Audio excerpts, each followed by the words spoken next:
Dear Amihan Stories presents Miss Snatcher is My Accidental Fiancé. Written by Jasmine Jail.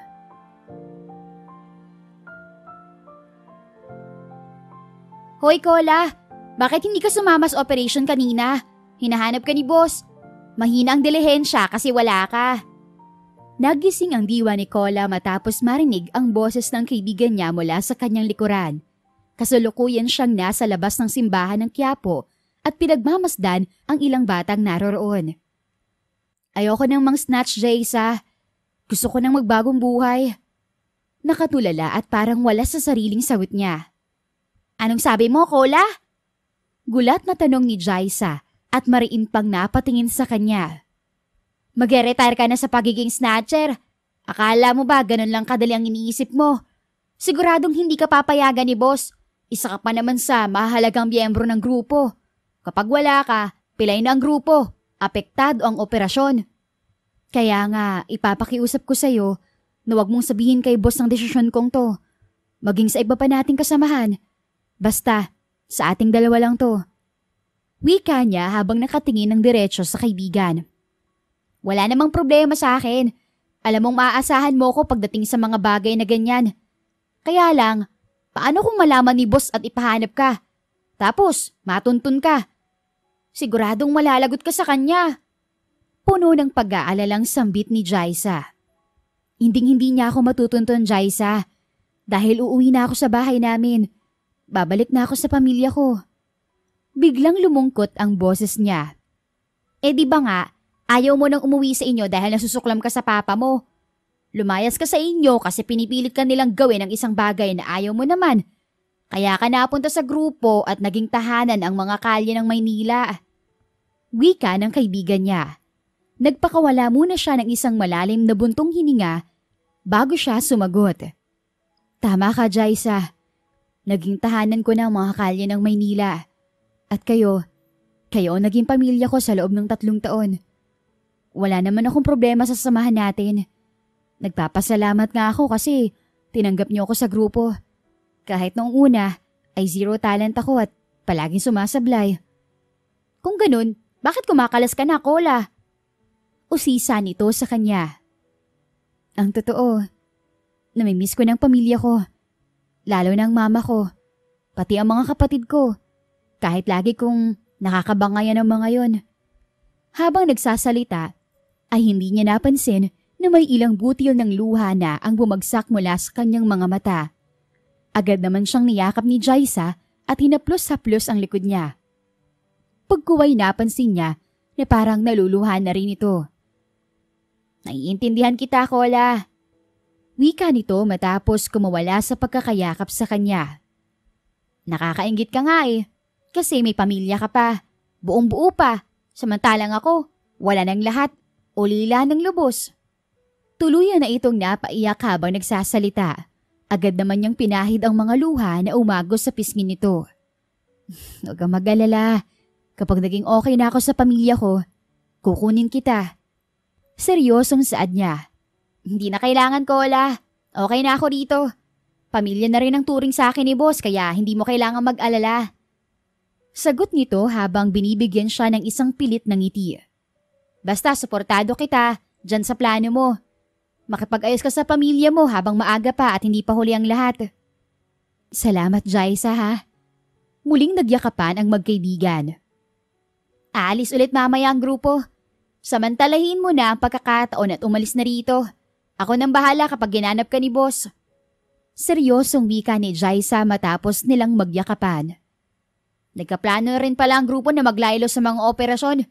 Medyo mainit na kasi tayo sa mga pulis Malapit na mag-eleksyon. Nagpapabango ng pangalan ng mga politiko. Ganun ba? Mag-iingat kayo, ha? Lalo na ikaw, Jaysa. Nag-aalalang sabi niya rito. Huwag mo na akong intindihin, Kola. Mag-focus ka na lang dyan sa pagbabago mo. Malay mo, sa muli nating pagkikita, successful ka na. Pauntangin mo ako ng malaking halaga para makapagsimula rin ako ng bagong buhay at makawala sa ganitong klase ng buhay.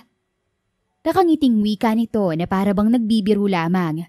Subalit siya ay nanatiling seryoso habang nakatitig dito. Gagawin ko yan, Jaisa. Pangako. Anya. Sige na, magayos ka na at babalik na ako sa grupo.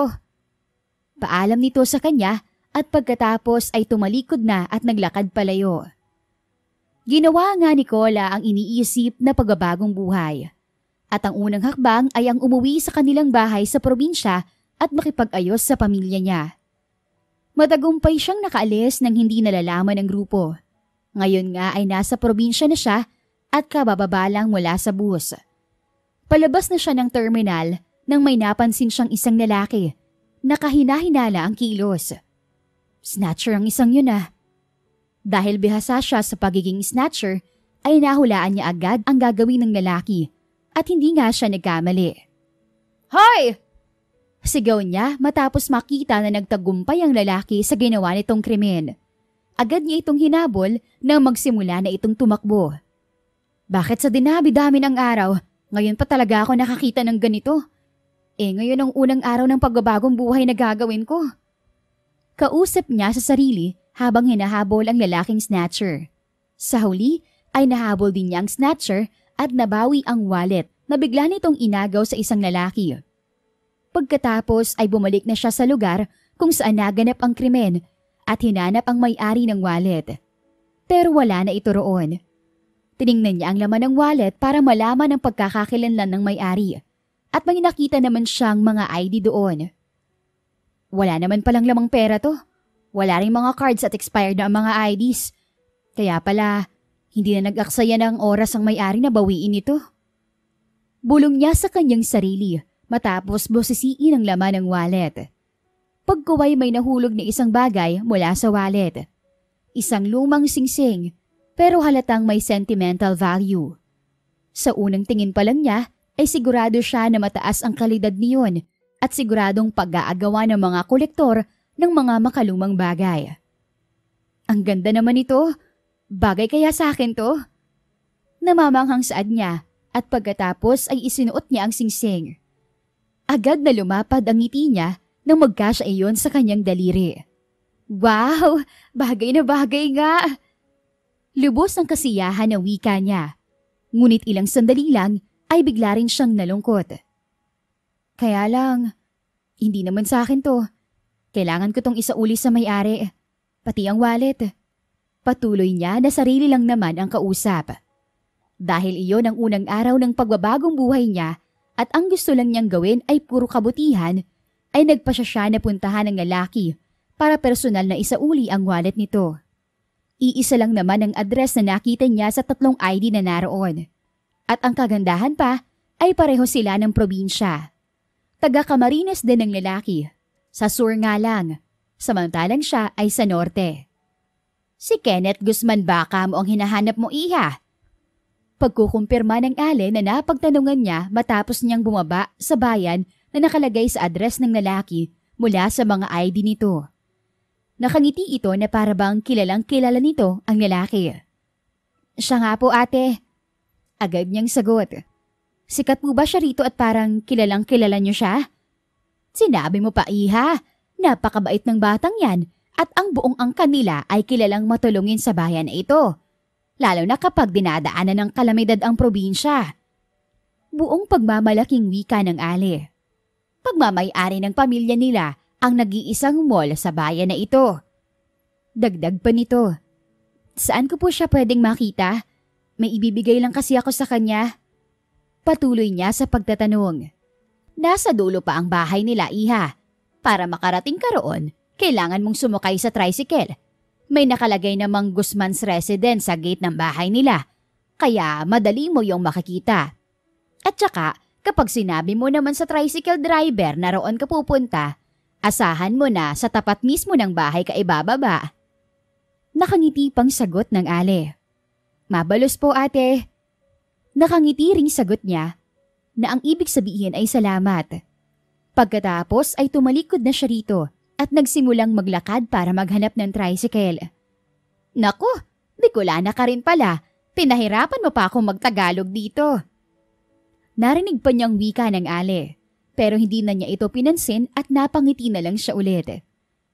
Nakasakay naman agad siya sa tricycle at hindi nagtagal ay nasa tapat na nga siya ng malaking bahay ng mga Guzman. Agad siyang nag-doorbell at ilang segundo lang ang lumipas ay narinig niya na may nagbubukas na ng gate. Sino pong hinahanap nyo? Isang teenager na babae ang tumambad sa kanya at maggalang na nagtanong. Si Kenneth Hindi na niya natapos ang sinasabi nang magsalita na agad ang dalagitang kaharap niya. Si Kuya Ken! Anito, pagkuway bigla na lang itong natigilan matapos siyang pagmasdan ng maigi. Oh my G! Parang nabigla ito dahil sa bahagya nitong pagtili. Kaya naman nagtaka siya. Subalit hindi na niya nagawang mag-react dahil nagsisigaw na ito. Mama, Papa, Ate, nandito na siya! Sigaw ng dalagita habang nakaharap sa malaki nitong bahay. Kulang na lang ay tawagin ito ang buong angkan kaya kinabahan siya. Hindi niya alam kung bakit kailangan pa nitong tawagin ang buong pamilya.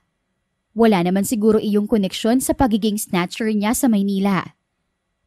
Teka, hindi pa man siya halos nakakapagsalita ay nakita na niyang lumabas ang mga taong tinawag ng dalagita.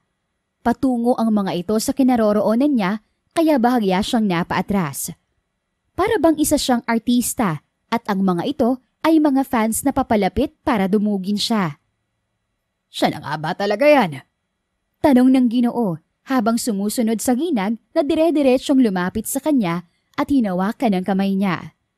Halika Iha, pumasok ka sa loob. Bakit mag-isa ka lang na pumunta rito at hindi mo kasama si Kenneth? Malapad ang ngiti na sabi ng ginang. Hindi pa man siya nakakasagot ay inakay na siya nito patungo sa loob ng bahay. Sandali lang. Muli ay hindi siya natapos sa kanyang sinasabi dahil nagsalita na naman ang dalaga na lumapit din sa kanya at tumawak sa isa niyang kamay. Excited na akong makilala ka ate. Si Kuya Kenneth kasi ang tagal kang itinago sa amin. Tapos bigla niyang sasabihin sa amin na isasama ka rito sa bahay pagkatapos niyang mag-propose sa'yo ng kasal. Nakangusong sabi ng dalaga. Nakapag-propose na nga ba sa'yo si Kenneth Iha? May halong panunuksong tanong ng Ginoo na sa tingin niya ay ang ama ng lalaking hinahanap niya.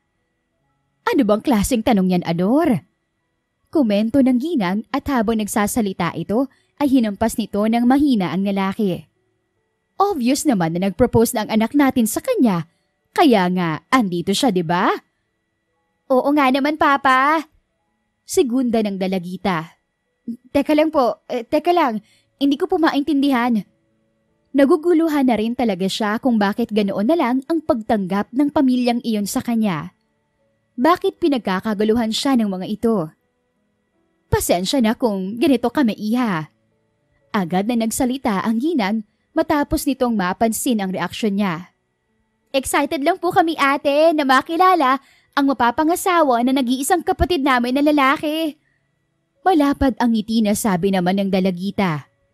Hanggang sa makapasok na sila sa loob ng bahay, ay pinaupo na rin siya ng mga ito sa sofa, ay halos hindi pa rin siya makapagsalita para magpaliwanag na naroon lamang siya dahil sa wallet na isasauli niya kay Kenneth.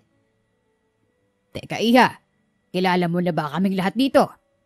Tanong ng padre de pamilya. Umiling-iling naman siya bilang tugon dito.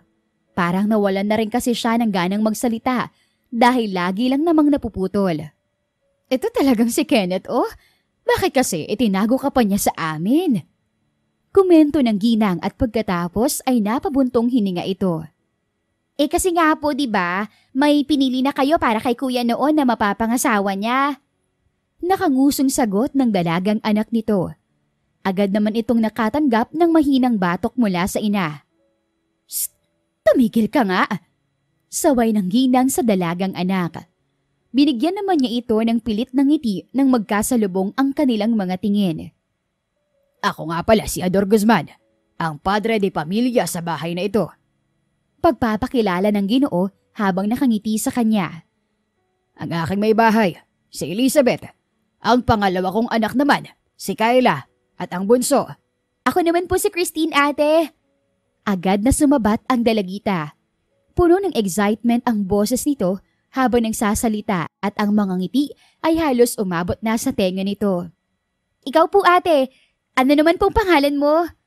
Ako? Nagtatakang tanong niya at itinuro pa niya ang kanyang sarili.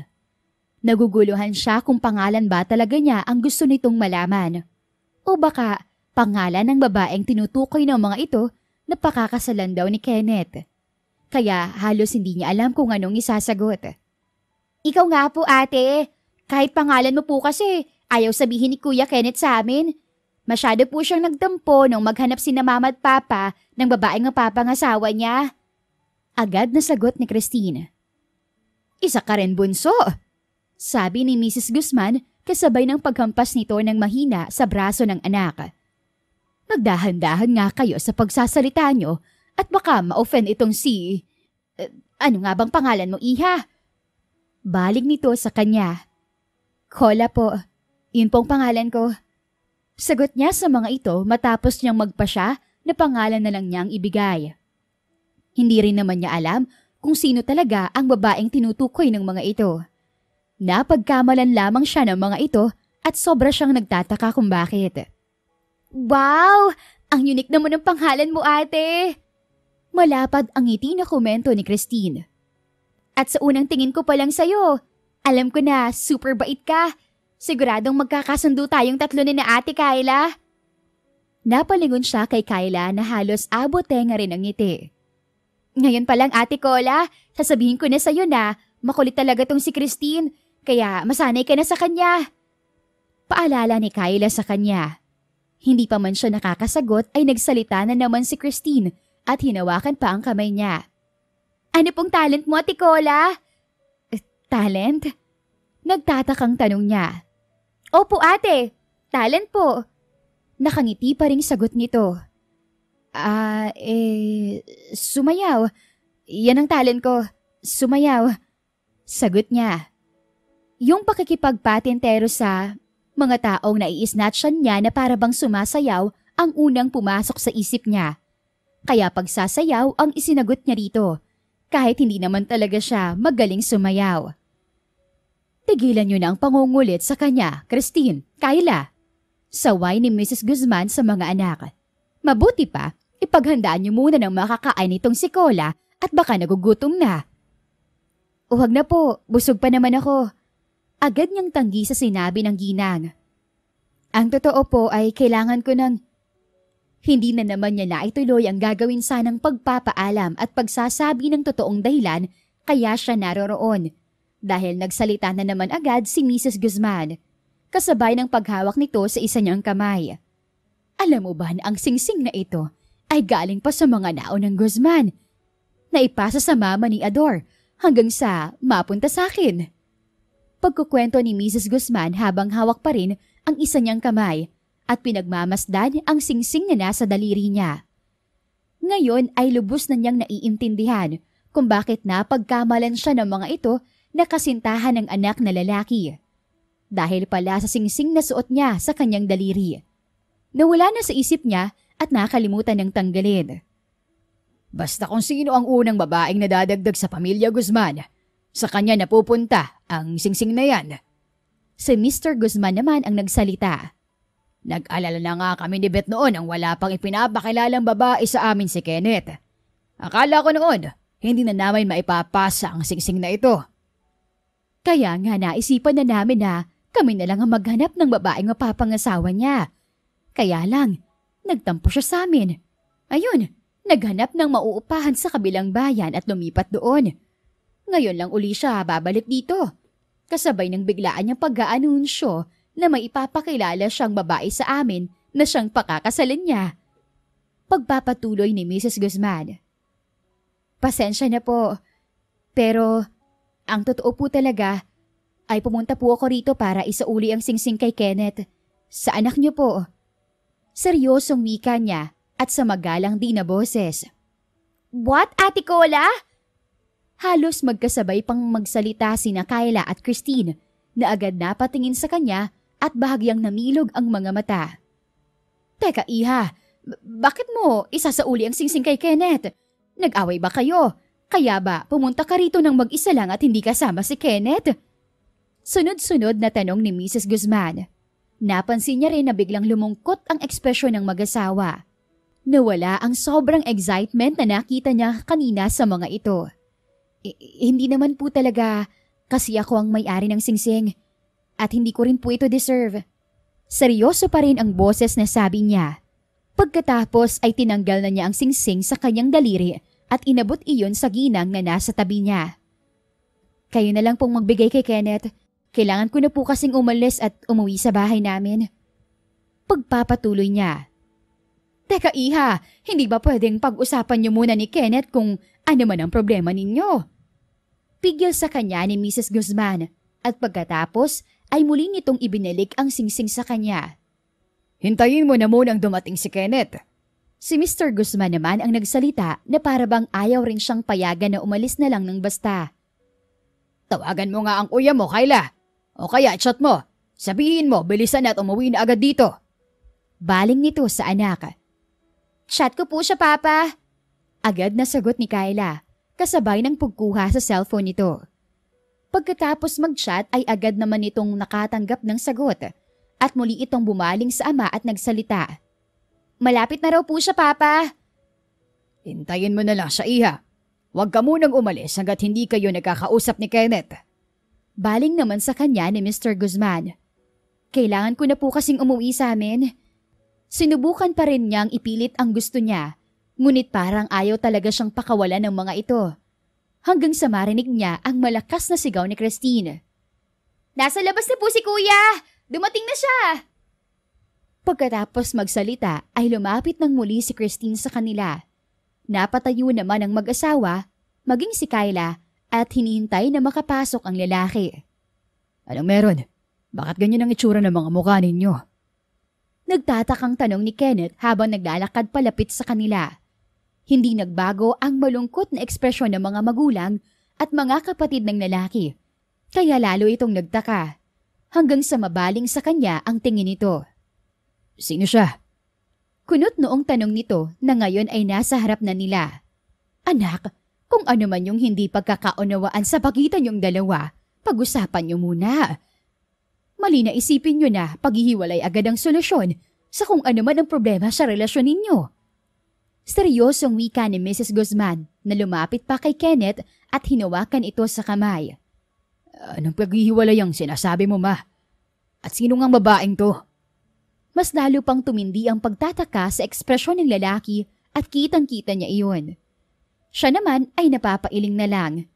Nagpunta lang naman kasi siya sa bahay na iyon para isauli ang wallet.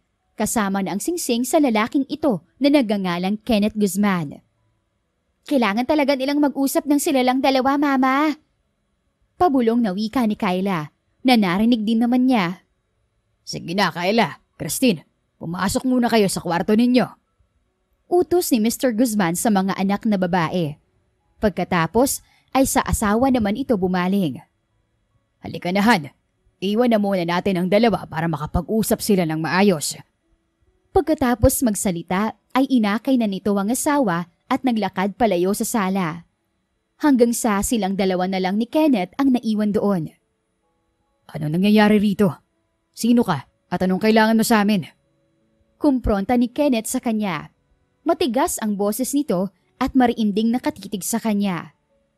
At ano yung sinasabi nila na pag-uusapan natin ang problemang pinagdadaanan natin at hindi solusyon ng paghihiwalay? Patuloy nito. Ang totoo, nag-uumpisa pa lang siyang ibuka ang bibig niya nang magsalita na agad ang lalaki. Hindi naman kita kilala eh. Kunot noong wika nito. Mabuti pa, umalis ka na. Hindi ko alam kung anong sinabi mo sa pamilya ko para maguluhan sila. Kung ano-ano nang isinalubong sa akin. Pagkatapos magsalita ay bigla nitong hinawakan ang isa niyang kamay at dali-dali siyang hinila palabas ng bahay. Sandali nga! Nasasaktan ako! Halos pasigaw na sabi niya, kasabay ng marahas niyang paghawi sa kamay ng lalaki nang makalabas na sila ng bahay. Sino ka ba kasi? At kung tratuhin ka ni na mama ay parang miyembro ka ng pamilya. Matigas pa rin ang boses ni Kenneth at nanilisik ang mga tingin nito sa kanya. Pagkuway bigla itong natigilan na para bang may naalala bigla. Teka, siguro ikaw ang babaeng gustong ipakasal sa akin ni na mama at papa. Pwede ba? Pakinggan mo muna ako bago ka gumawa ng gumawa riyan. Inis na sabi niya rito. Napagkamalan lang ako ng pamilya mo na jowa mo at nabaing ipapakilala mo sa kanila at inalok mo ng kasal. Patuloy niya sa matigas pa rin na boses at sinasalubong ang nanlilisik na tingin ng lalaki. Anong sabi mo? At paano naman mangyayari yun? Sagot nito sa kanya habang walang nagbabago sa ekspresyon nito. Dahil dito.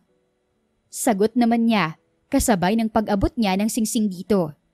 Natigilan si Kenneth at bigla na lang natahimik. Lumungkot din ang ekspresyon nito na para bang may biglang naalala na isang pangit na pangyayari. Saan mo nakuha ang singsing na to? Malungkot ang boses na tanong nito sa kanya. Nahulog mo sa terminal kaya ipinagtanong. Napatigil siya sa pagsasalita nang tumalikod ang lalaki sa kanya. Pagkatapos ay humakbang ito patungo sa upuang gawa sa kahoy na nasa mini garden sa harapan ng malaking bahay at naupo roon. Ngayong araw sana ako magpo-propose sa kanya. At pagkatapos, isasama ko siya rito at ipapakilala sa buong pamilya. Malungkot na wika nito. Naantig naman ang kalooban niya kaya lumapit siya rito at naupo sa tabi nito. Anong nangyari? Nanaig ang kuryosidad niya kaya nagtanong siya. Akala ko, okay na eh. Sobrang excited ko nang magkaharap kami.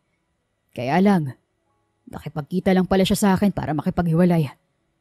Nakipagbalikan daw kasi sa kanya ang dati niyang boyfriend. At yun ang pinipili niya kaysa sa akin. Pagpapatuloy nito sa malungkot pa ring boses. Ganun ba? Napapatango-tangong saad niya.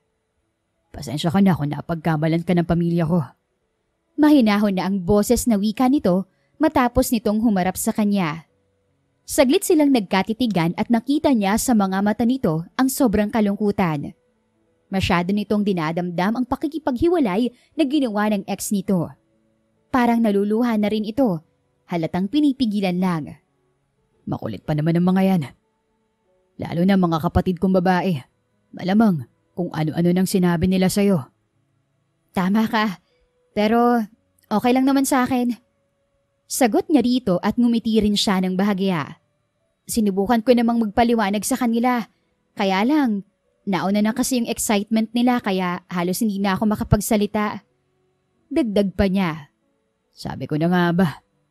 Napapangiting tugon nito.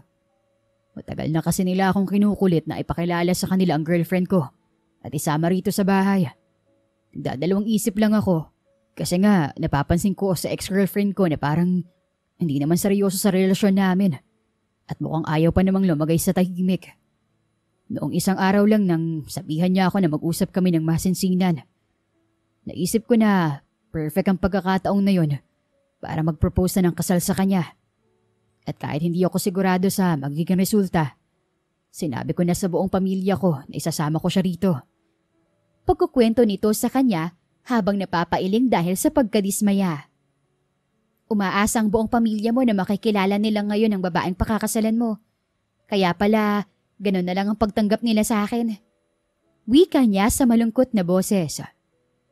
Siguradong malulungkot sila pag ikinuwento ko ang totoong pangyayari.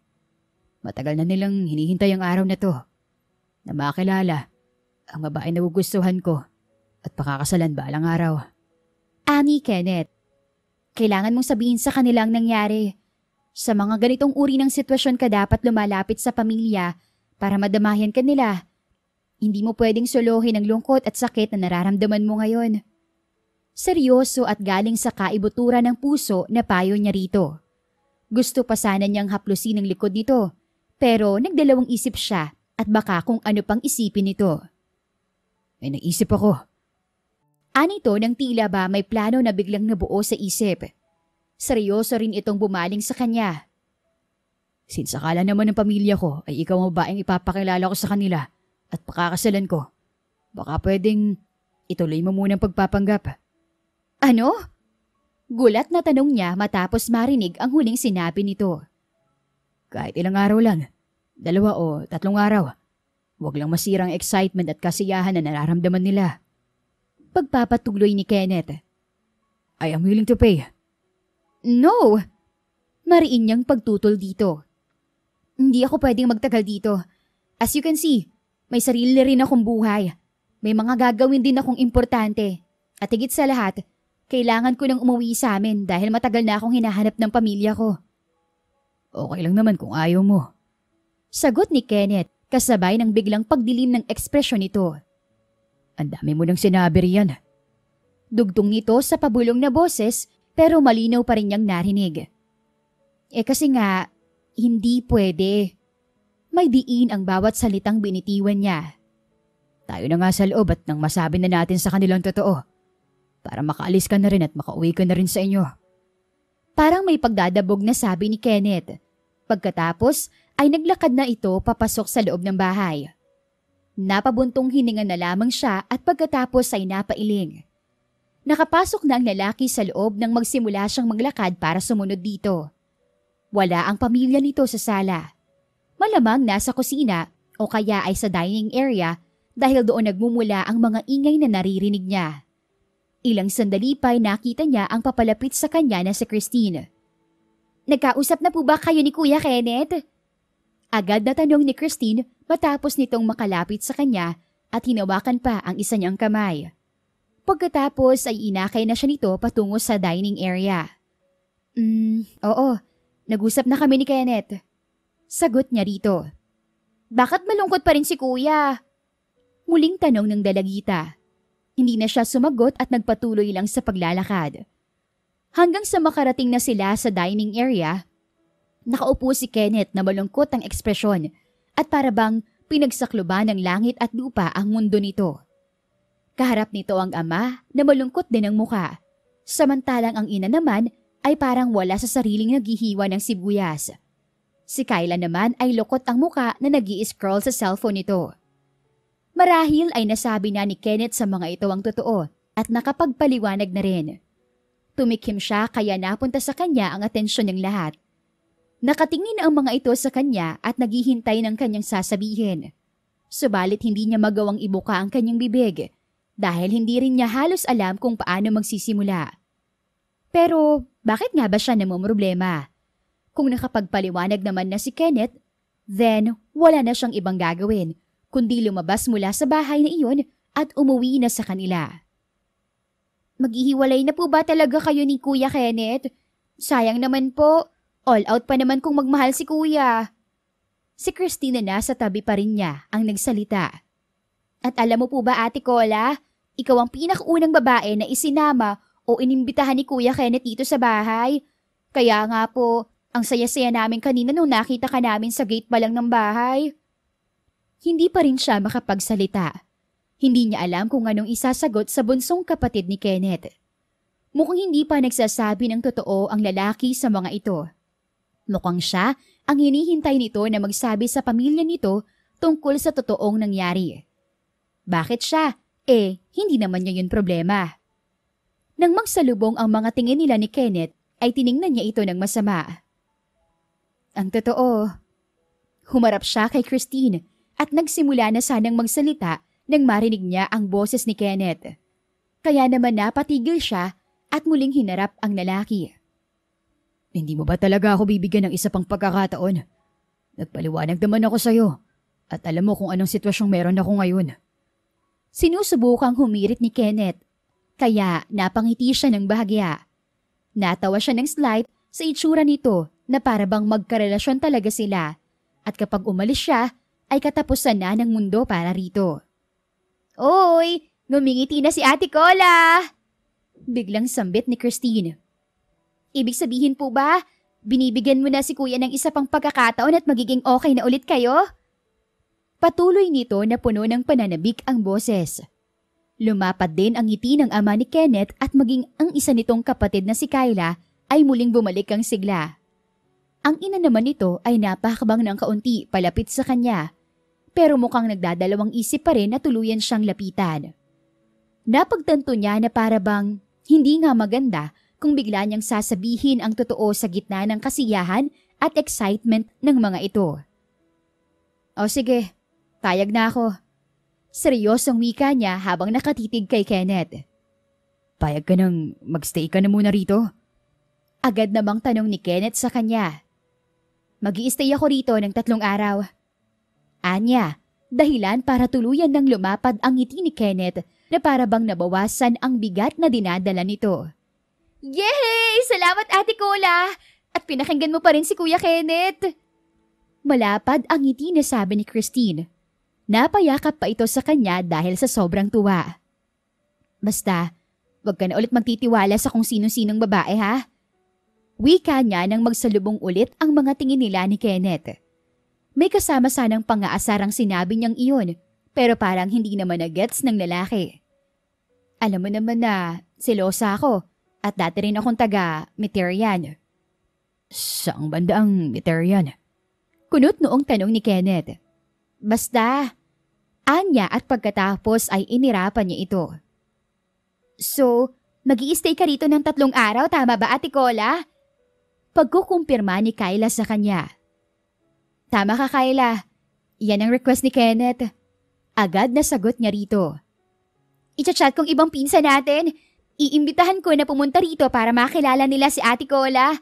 Para tumigil na sila sa karereto ng kung sinong babae para kay Kuya. Patuloy ni Kyla at pagkatapos ay muli nitong ibinalik ang atensyon sa hawak na cellphone. Hindi mo na kailangan gawin yan, Kyla. Hayaan mo na lang sila sa mga gusto nila. Pigil ni Kenneth pero hindi ito pinansin ng kapatid. Mabuti pa honey, samahan na muna ako sa palengke para makapamili tayo ng sariwang isda at karne. Baling ni Mrs. Guzman sa asawa. Iutos mo na lang sa... Susubukan sanang magreklamo ni Mr. Guzman pero hindi na nito natapos dahil nagsalita na agad ang ginang. Gusto ko. Ako mismo ang mamili ng mga lulutuin kong pagkain para kay Cola. Gusto kong masiguro na fresh ang makukuha ko, lalo na ang mga gulay. Kaya wag mo nang subukang magreklamo at samahan na lang ako. Asik ng mama ni Kenneth. At wala nang nagawa ang asawa nito kundi ang sumunod. Nakaramdam siya ng kaunting hiya dahil feeling niya ay napaka-importanteng tao niya para mag-abala pa ang mga ito at personal na mamili ng mga lulutuing ulam na ipapakain sa kanya. Feeling niya, VIP siya. Kahit ang totoo ay dati siyang snatcher sa Maynila.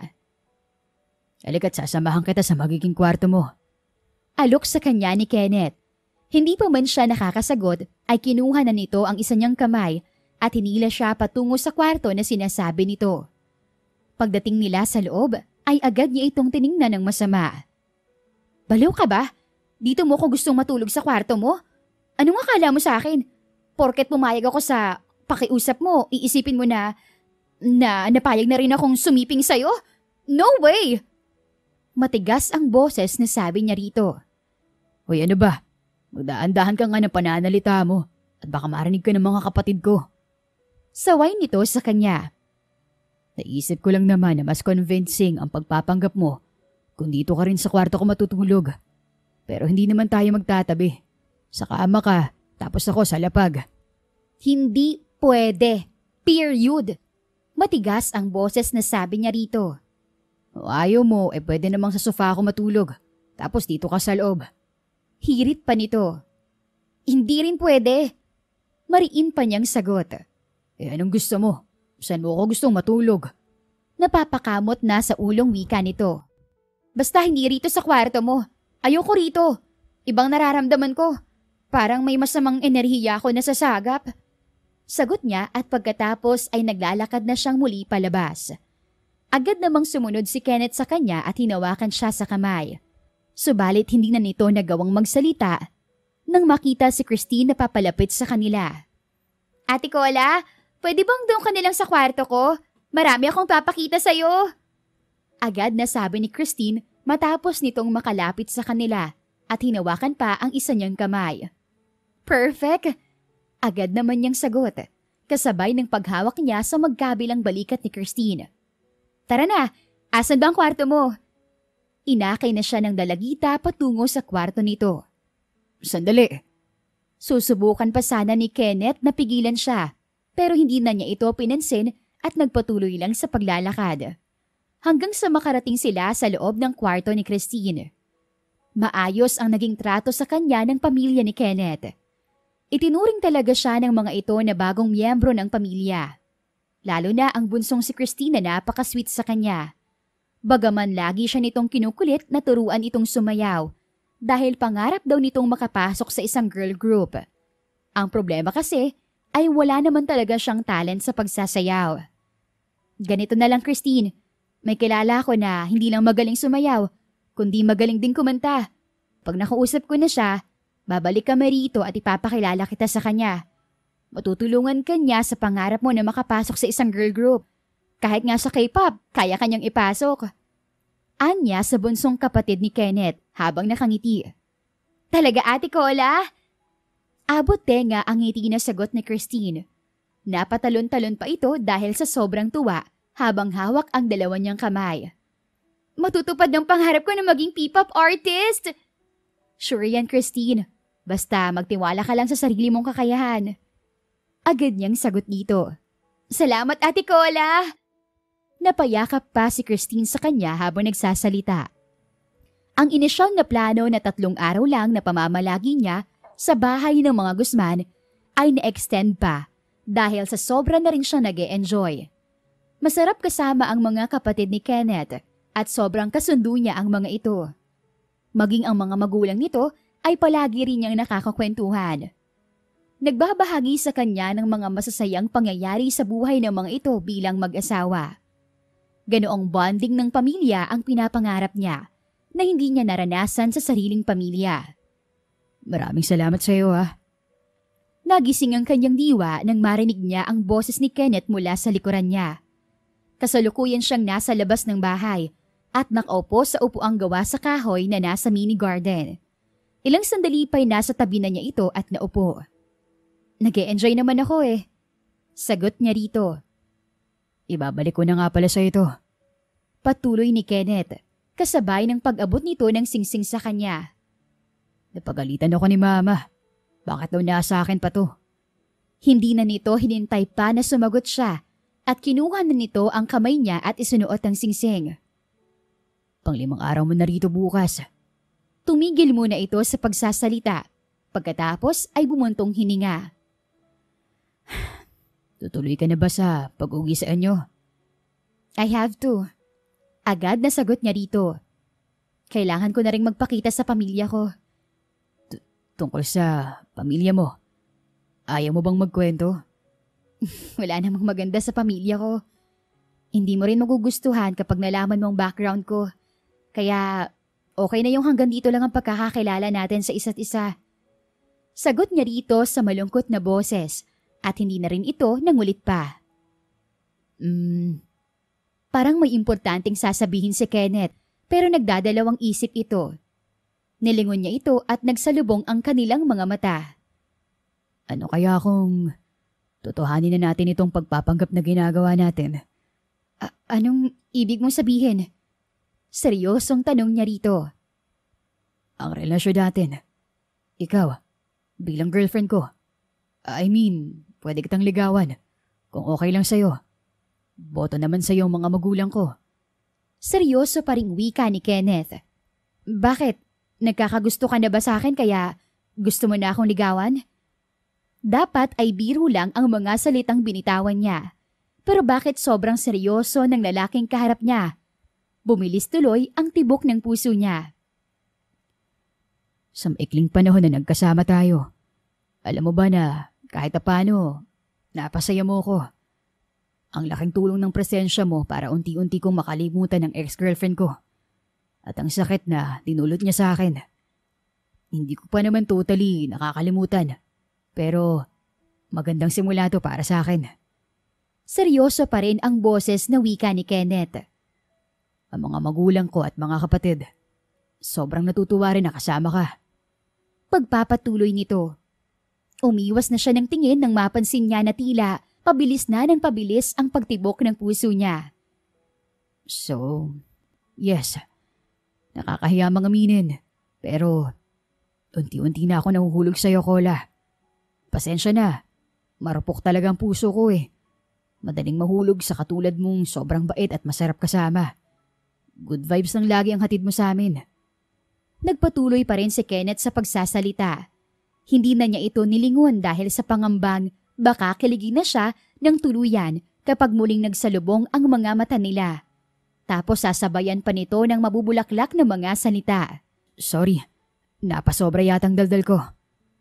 Wika nito na para bang biglang natauhan matapos mapansin ang pananahimik niya. Ihatid na lang kita bukas. Luluwas din naman ako. Presinta nito. Napangiti siya ng bahagya dahil sa bilis nitong makaisip ng sasabihin para mabago ang topic na naging dahilan kaya natahimik siya. Hindi na kailangan. Kaya ko namang umuwi mag-isa. Tanggi niya rito. Hanggat maaari ay ayaw na niyang lumalim pa ang samahan nila ng lalaki. Baka kung saan pa mapunta. Tapos siya lang naman ang masasaktan sa bandang huli dahil panakipbutas lang naman siya. Kinaumagahan, patapos na siya sa pag-aayos ng mga gamit niya nang biglang lumapit si Christine sa kanya. Humahangos pa ito ng bahagya na para bang nagmamadali. Ate Cola! Ate Cola! May mga pulis na naghahanap sa'yo sa baba. Anito sa kanya. Mga pulis? Hinahanap ako? Gulat na saad niya. Isang wanted na snatcher ang hinahanap nila na may alias daw na Cola. Nakikipag-away nga si na mama at papa. Paano nga naman magkakaroon ng snatcher dito sa bahay? Puno ng pagkadismay ang saad ni Christine. Bigla siyang kinabahan. Siguradong siya nga ang hinahanap ng mga pulis. Pero paano siya natunto ng mga ito sa lugar na yun? Ano ang nangyari sa Maynila at bakit bigla na lang siyang naging wanted? Inilaglag na ba siya ng grupo?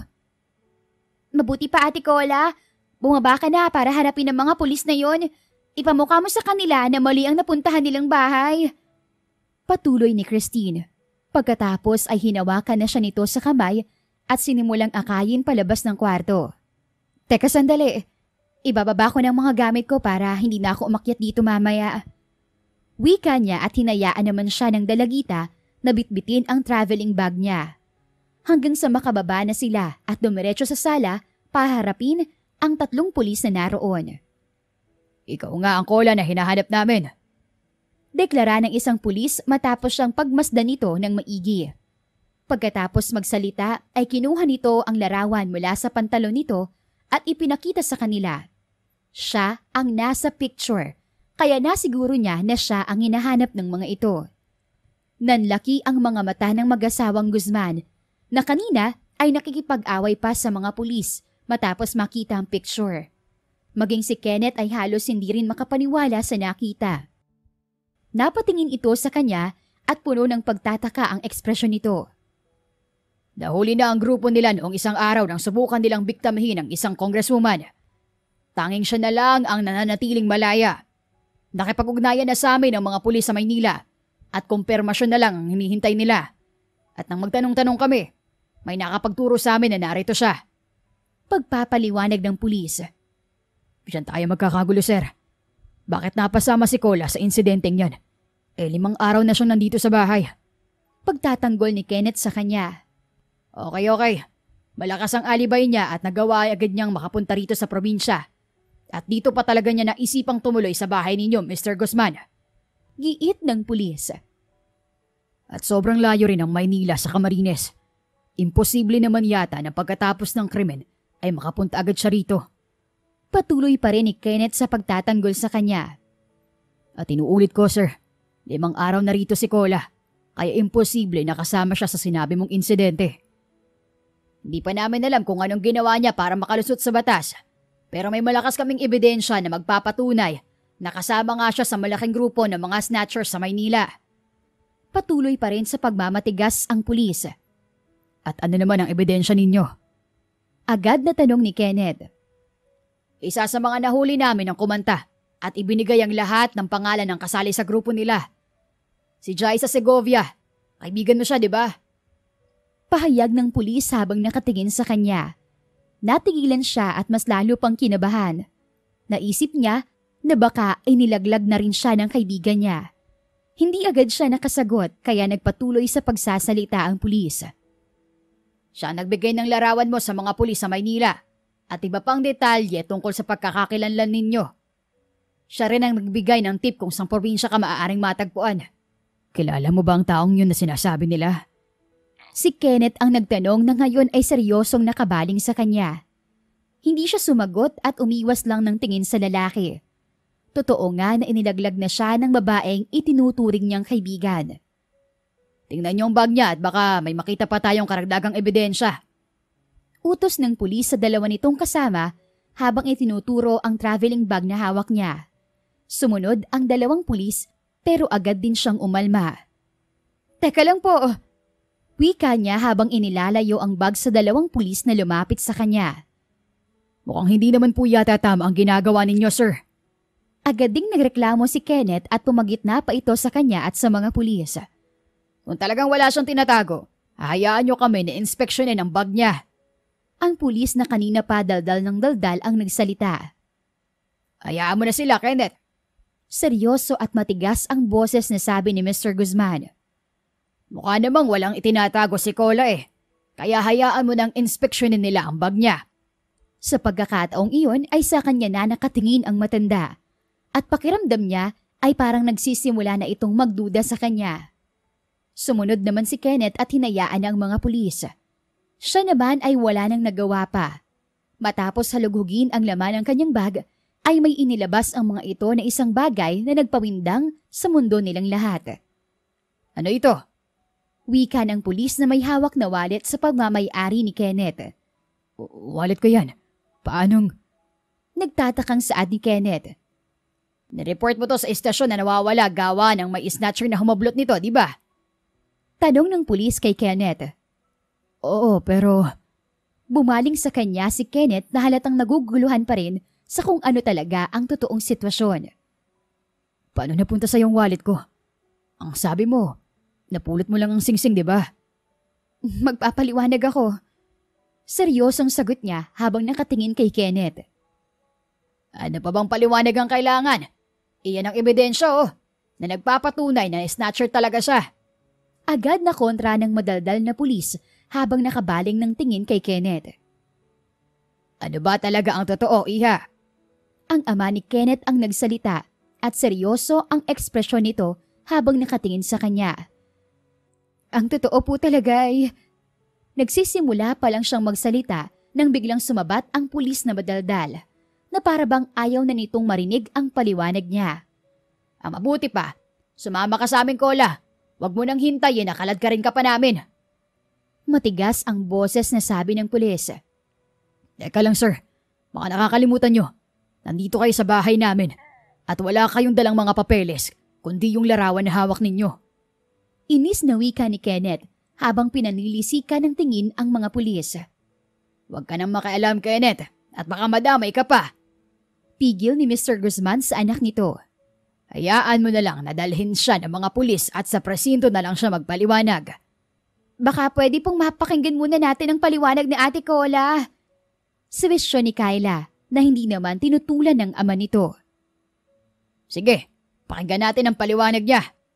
Sang-ayon ng madaldal na pulis. Pagkatapos ay sa kanya naman ito bumaling ng tingin. Magsalita ka na. Bumaling muna siya kay Kenneth at sandali silang nagkatitigan.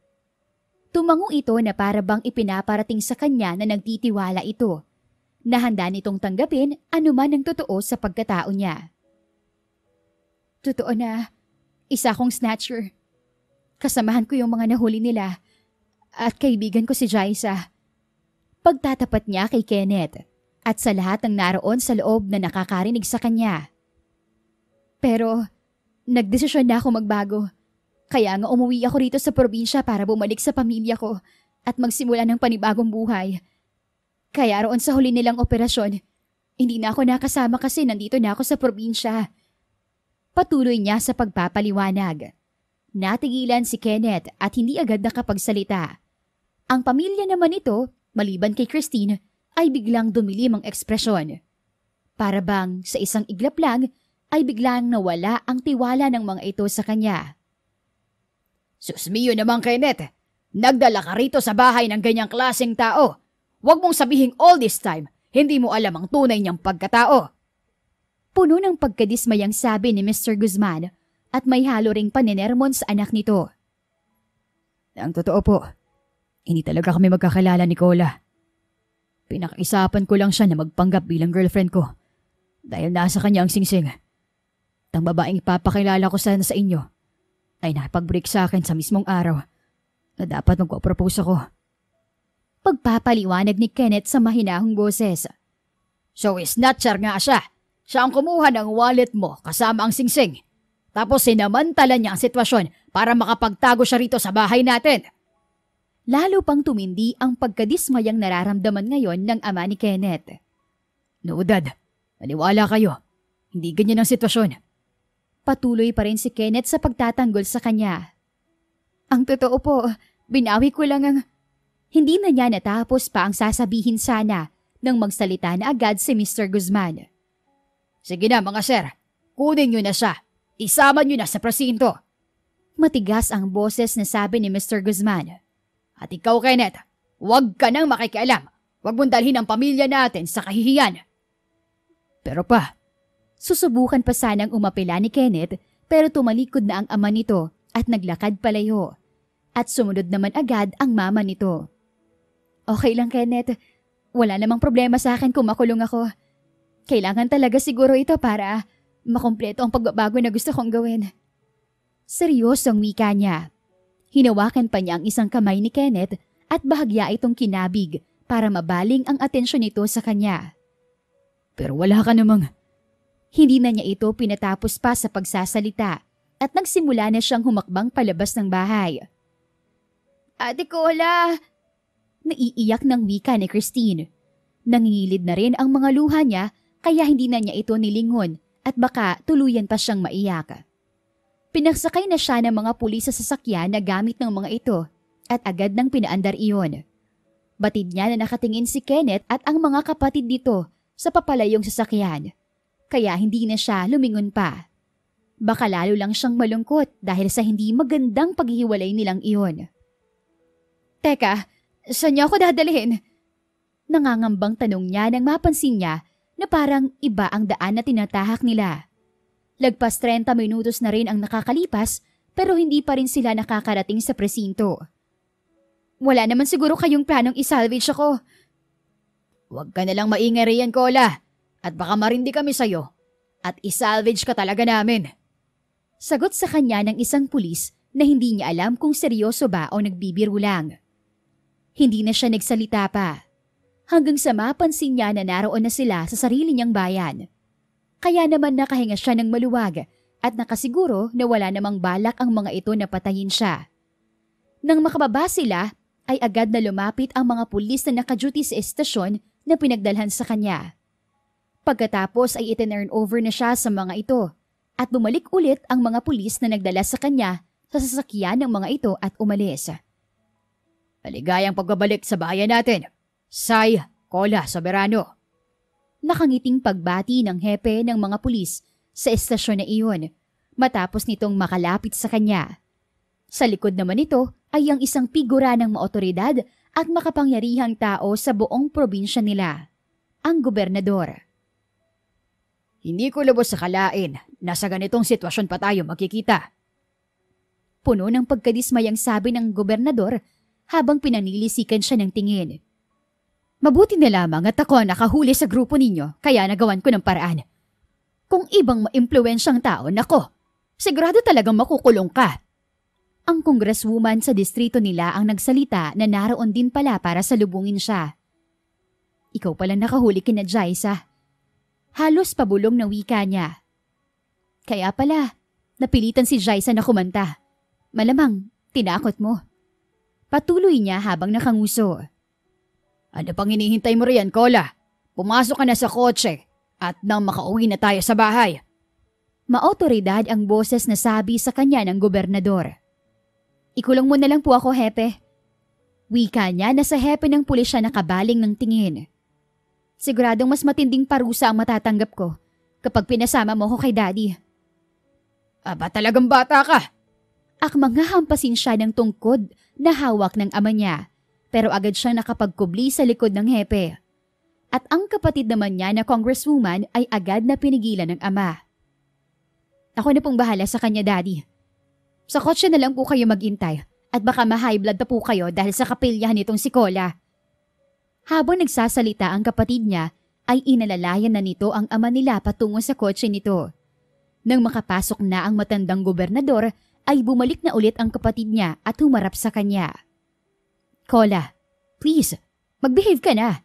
Tatakbong senador si Daddy sa susunod na eleksyon at ako naman ang lalaban sa posisyon ng gobernador dito sa probinsya natin. Hindi ka pwedeng magkalat. Siguradong masisira ang pangalan namin. Seryosong wika ng kapatid niya. Kahit kailan naman, hindi ko nadungisan ang mga pangalan ninyo 3 taon mula nang lumayas ako sa bahay natin at napunta sa mga kalye ng Maynila. Oo, naging snatcher ako. Pero never ako nahuli dahil magaling ako. Sagot niya rito sa mariing boses. For God's sake, Kola! Anong klaseng katwiran yan? Mukhang napikon agad ang kapatid niya at handa na itong makipagrambulan sa kanya, kaya naman inakbayan na niya ito. Relax lang, RC. Magbabago naman talaga ako. Kaya nga, umuwi na ako dito. Sadyang pinahamak lang talaga ako ni Jaisa. Wika niya sa mahinahong boses. Sandali, bakit hindi ka nag-aati sa akin? Triplets nga tayo pero ako naman ang naunang inilabas ni Mommy. Ikaw ang pinakahuli kaya ikaw ang bunso. Triplets sila pero hindi sila magkakamuka. Oo, sige na. Ate na kung ate. Sagot nito na may pagkairita sa boses at tinanggal din nito ang kamay niya na nakaakbay sa balikat nito. Basta, Ate Kola, wag na wag kang gagawa ng kagagahan ha. Maawa ka naman sa amin. Oo nga, magbabago na ako. Sagot niya rito. Nasa na nga pala ang isa nating kapatid. Bakit hindi niyo isinama? Busy yun sa taping. Halika na nga't baka mainip na si Daddy. Pagkatapos magsalita ay inakay na siya nito patungo sa kotse ng kanilang ama. Salamat, Hepe Baling ng kapatid niya sa hepe ng pulisya na sumunod pa sa kanila hanggang sa makasakay na siya sa kotse ng kanyang ama. Pagkatapos ay sumakay na rin ang kapatid niya sa sarili nitong kotse at sumunod sa kanila. Hanggang sa makarating sila sa mansyon ng mga soberano, isang kilalang pamilya ng mga politiko sa probinsya nila. Pagpasok niya sa loob ay agad siyang sinalubong ng kanyang ina. Ayusan mong babaeng yan. Bihisan mo. Bilhan mo ng magagarang damit at mga alahas. Maotoridad ang boses na utos ng ama niya sa kanyang ina na ang tinutukoy ay siya. Bukas sa bukas din ay makikipagkita tayo sa pamilya ng lalaking mapapangasawa niya. Pagkatapos magsalita ay nagpatuloy na ito sa paglalakad. Pero agad ding sumunod ang kanyang ina at nagprotesta. Ipinagpipilitan mo pa rin ba yan, Evan? Hindi ba't yun ang dahilan kung bakit naglaya si Kola at hindi natin nakasama ng 3 taon? Matigas din ang boses ng kanyang ina, subalit parang ayaw tanggapin ng ama niya ang apela nito. Kailangan natin itong gawin, Edna. Kailangan na niyang lumagay sa tahimik para tumino na siya. Katwiran ng ama niya. Hindi naman siya pumayag na hindi makapagreklamo, kaya lumapit na rin siya sa mga ito. Hindi ko naman kailangan ng asawa para tumino, Dad. Hindi pa siya tapos sa pagsasalita nang maramdaman niya ang isang kamay na humawak sa balikat niya. At kasabay nun ay ang pagsasalita ng kapatid niyang si RC. Mabuti pa, Ate Kola. Sumunod ka na lang sa gusto ni Daddy. Kung ayaw mong makulong dito sa loob ng mansyon hanggang sa matapos ang eleksyon. Paalala nito sa kanya at natigilan naman siya pagkatapos. Anong pipiliin mo? Pumayag sa gusto ni Daddy o makulong dito ng mahabang panahon? May kasama pang pangaasar na sabi nito. Wala sa nabanggit. Matigas ang boses na sagot niya. Pagkatapos ay bumaling na ulit siya sa kanyang ama, subalit nakalayo na ito.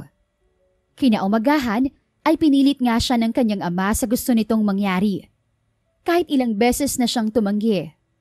Pero habang nasa kotse ay hindi siya tumitigil sa pag-iisip ng paraan para hindi matuloy ang arranged marriage na gusto ng ama niya. Hanggang sa makarating na sila sa Big's Diner kung saan sila magkikita-kita ng lalaking mapapangasawa niya at ng pamilya nito. Pagbaba ng kotse ay lumingon-lingon siya sa paligid. Nag-iisip kung makakatakas pa ba siya sa sitwasyong kinilalagyan. Kung noon ay tumututol siya sa arranged marriage na yun dahil sa gusto pa niyang sulitin ang pagiging dalaga niya, ngayon ay may panibago na siyang dahilan kaya ayaw niya iyong matuloy. Umaasa siyang magkukrus pa rin ang landas nila ni Kenneth. Pero hindi na bilang isang snatcher na wanted ng mga pulis, kundi bilang si Sai Kola Soberano na pwede nitong ipagmalaki sa lahat. Huwag na huwag ka mag-iisip na tumakas ha. Paalala sa kanya ng daddy niya, dahilan para magising ang kanyang diwa. Mukhang nahulaan agad nito ang kung anumang laman ng isip niya. Papasok na sana sila sa loob ng restaurant nang may mapansin siyang lalaki na pamilyar ang muka. Tinitigan niya itong mabuti hanggang sa makumpirma niya ngang si Kenneth iyon. Sandali lang po, Dad, Mom. May kakausapin lang akong kaibigan. Pagkatapos magsalita, ay dali-dali na siyang naglakad patungo sa kinaroroonan ni Kenneth. Hoy Cola, bumalik ka rito! Narinig pa niya ang halos pasigaw na boses ng kanyang ama pero hindi na niya ito pinansin at dire-diretso lang siya patungo kay Kenneth. Papasok na sana ang lalaki sa kotse nito nang maabutan niya. Hinawakan niya agad ang isa nitong kamay para mapigilan at niligo naman siya nito. Cola, ikaw ba yan? Gulat na tanong ni Kenneth at nanlaki pa ang mga mata nito matapos na makita siya. Parang hindi ito makapaniwala sa nakikitang itsura niya ngayon na mala prinsesa. Anong ginagawa mo rito? Akala ko ba? Saka na tayo mag-question and answer portion. Kailangan ko ng tulong mo. Ilayo mo ko sa lugar na to. Nagmamadaling wika niya. Bakit? May humahabol ba sa'yo? Puno ng pag-aalalang tanong nito. Ang daddy ko, gusto kong ipakasal sa lalaking hindi ko naman kilala. Hindi ko pa nga nakikita. Agad na sagot niya rito. Di ba sabi mo, may gusto ka sa akin? Kahit hindi mo pa alam ang totoo kong pagkatao. Kapag tinulungan mo ako, sasabihin ko na sa iyo ang lahat-lahat ng tungkol sa buhay ko. Teka, hindi ko maintindihan. Basta kapag hindi mo ko tinulungan ngayon, hindi mo na ako makikita pang muli. Hindi mo na ako magagawa pang ligawan. Kapag pumasok na ako sa loob ng Big's Diner na yun na ang hudyat ng pagtatapos ng single life ko. Kaya kung gusto mo talaga akong ligawan, tulungan mo ko ngayon. Paliwanag niya rito. Ilang sandali pa'y narinig na niya ang kanyang ama na sumisigaw at hinahanap na siya. Hinahanap na ako ni Daddy. Kailangan mo nang magdesisyon ngayon. Nagmamadaling wika niya. Sandali, bago ka magsalita, gusto ko munang malaman mo ang totoong nararamdaman ko. Alam mo ba na nagkakaroon ka na rin ng puwang sa puso ko? Kaya nga, sobrang nalungkot ako sa hindi natin magandang paghihiwalay. Hindi pa sana siya tapos sa pagsasalita, pero narinig na niya ang papalapit na boses ng kanyang ama. Hanggang sa matanaw na niya ito at kasalukuyan ng naglalakad patungo sa kinaroroonan nila. Cola, ano bang nasa isip mo at hindi ka sumasagot sa akin? Balak mo bang tumakbo? Nanilisik ang mga mata na sambit ng kanyang ama. Si Governor Evan Soberano ang daddy mo? Hindi makapaniwalang tanong ni Kenneth matapos nitong makita ang daddy niya. Hindi na siya makasagot pa dahil kinuha na agad ng daddy niya ang kanyang kamay at kinaladkad siya palayo kay Kenneth. Wala na siyang nagawa pa hanggang sa makapasok na sila sa loob ng restaurant. Mukhang wala pa sila rito. Saad ng kanyang ama. Maupo muna tayo at hintayin sila bago tayo umorder. Ilang sandali pa'y natanaw niya ang papalapit na si Kenneth. Hinihila nito ang mga magulang patungo sa kinaroroonan nila. Biglang bumilis ang tibok ng puso niya. Bagamat hindi niya pa alam kung ano ang gagawin nito. Bakit ba anak? Bakit mo kami hinihila ng daddy mo? Saan mo ba kami dadalhin? Nagtatakang tanong ng ina ni Kenneth na ngayon ay nasa tapat na nila. Nandito na po sila. Sagot ni Kenneth. Sinong sila? Kunot noong tanong naman ng ama nito. Ang pamilya na kinausap ninyo tungkol sa arranged marriage para sa akin. Sagot ni Kenneth habang itinuturo siya at ang mga magulang niya. Anong sinasabi mong? Halatang naguguluhan pa rin si Mr. Guzman sa kung anong ibig sabihin ng anak nito. Pero natigilan ito nang makilala siya nito. Pati ang ama niya na agad din itong nakilala. Governor Soberano. Namamanghang wika ni Mr. Guzman. Oh yes, Mr. and Mrs. Guzman. Kayo pa lang imimit namin ngayon. Nagtatakang wika ng ama niya matapos nitong tumayo at nakipagkamay sa mga magulang ni Kenneth. Pagkuway bumaling ito sa kanyang ina. I thought it was... Hindi na nito natapos ang sinasabi nang biglang magsalita si Mr. Guzman habang tinititigan siya ng maigi. Is this your daughter? Tanong nito sa daddy niya na para bang hindi rin makapaniwala sa nakikita. Yes, Mr. Guzman. Siya si Zai Cola. Agad na sagot ng daddy niya. Huwag mong sabihing nag-meet na kayo. Mabuti na lang pala at hindi alam ng daddy niya na sa bahay ni na Kenneth siya sinundo ng mga pulis. Actually, hindi pa po, Gov. Kanina lang po kami nakita ng anak niyo sa parking area. Si Kenneth ang sumagot bago pa man maibuka ng ama nito ang bibig. Pagkatapos ay bumaling ito sa ama at pasimpleng sumenyas na tila ba ipinaparating na sakyan na lang ng ama nito ang mga sinasabi nito. Ikaw pala yung kausap ni Cola kanina. Napapatangu-tangong wika ng ama niya. Siya si Kenneth, ang nag-iisang anak naming lalaki. Pagpapakilala ni Mr. Guzman sa anak nito. Yeah, I know him. Sino ba namang hindi makakakilala sa napaka-successful na businessman dito sa rehiyon natin?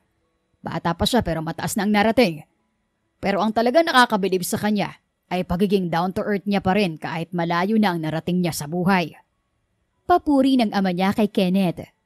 Nako, maraming salamat sa magagandang salita mula sa butihing gobernador ng probinsyang ito. Abot tenga ang ngiti na sagot ni Mr. Guzman. Governor Soberano, Mrs. Soberano, Mommy, Daddy, kung okay lang po sana sa inyo, pwede bang lumipat tayo ng resto? Para kasing hindi ako komportable rito. Nakikiusap na saad ni Kenneth. Sure. Agad namang sagot ng daddy niya at pagkatapos ay nagsimula na itong maglakad palabas, kasama ang mama niya at ang mag-asawang Guzman. Silang dalawa naman ni Kenneth ang nasa huli at sumusunod sa mga ito. At pasimple pa nitong hinawakan ang isa niyang kamay habang ang mga ngiti nito ay halos umabot na sa magkabilang tenga. May nakasalubong silang isang pamilya na sa tingin niya ay ang mga ito ang dapat sana'y imimit nila. Pero biglang pumasok sa eksena si Kenneth. Tinawag pa ng matandang lalaki ang ama niya pero wala itong nakuhang tugon. Ni hindi ito nilingon ng kanyang ama dahil abala na ito sa pakikipagkwentuhan kay Mr. Guzman habang naglalakad palabas ng restaurant. Dahil sa parehong humahanga ang dalawang pamilya sa isa't isa, ay wala nang naging problema sa arranged marriage na usapan. Agad na naitakda ang kasal nila ni Kenneth at hindi na siya umangal pa dahil nagugustuhan na rin naman niya ang lalaki. Pagkatapos niyon ay nalaman niya na ang mommy niya pala ang nakakaalam kung sino ang kakatagpuin nila. Ngunit naramdaman nitong gusto niya si Kenneth nang makita silang nag-uusap sa parking area. Kaya hindi na ito kumibo pa nang sabihin ni Kenneth na ito na ang imimit nila ng araw na iyon. Mabilis na lumipas ang mga buwan. Agad silang nagpakasal ni Kenneth at bumuo ng sariling pamilya. Hindi ka lang pala magaling sa pang-i-snatch ng mga bagay, Ate Cola. Magaling ka ring mang-snatch ng puso. Nasungkit mo ang pihikang puso ni Kuya Kenneth eh. Pabirong sabi ni Christine sa kanya habang hinihimas-himas ang kanyang tiyan na ngayon ay 7 buwan nang may laman. Nabigla pa sila ni Kenneth sa resulta nung nagpo-ultrasound siya. Triplets ba naman ang ipapanganak niya? Palibhasa ay galing siya sa triplets na magkakapatid. Mulis ka nga rito, Christine.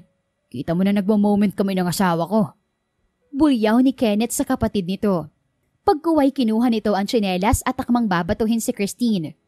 Tumakbo naman ang pilya nitong kapatid at hindi na nga nangulit pa sa kanila. Naging masaya ang pagsasama nila ni Kenneth hanggang sa isilang na niya ang triplets nilang anak. Hindi siya nagsisisi sa ginawa niyang pang-i-snatch sa puso nito at sobrang grateful din siya dahil sa mainit pa rin na pagtanggap sa kanya ng pamilya nito. Humingi ng paumanhin sa kanya ang ama nito dahil sa mga nasabi noong araw na sinundo siya ng mga pulis sa bahay ng mga ito. Naging kasundo na rin niya ang kanyang ama at lagi silang sumusuporta na mag-asawa sa bawat aktibidad nito na may kinalaman sa politika. Mas naging sweet din sila ng mga kapatid niya at palaging dumadalaw ang mga ito sa bahay nila ni Kenneth lalo na nang magbuntis siya. Sobrang saya niya dahil sa kabila ng mga nangyari sa buhay niya, minsan siyang nalihis ng landas. Nakagawa siya ng mga maling bagay at desisyon, pero iginiya pa rin siya ng Diyos patungo sa tamang landas. Ipinarealize sa kanya ng Diyos na hindi pa huli ang lahat para magbago. The end. Kung nagustuhan ninyo ang aming istorya, huwag kalimutang mag-like and subscribe. Mag-iingat po tayong lahat. Salamat!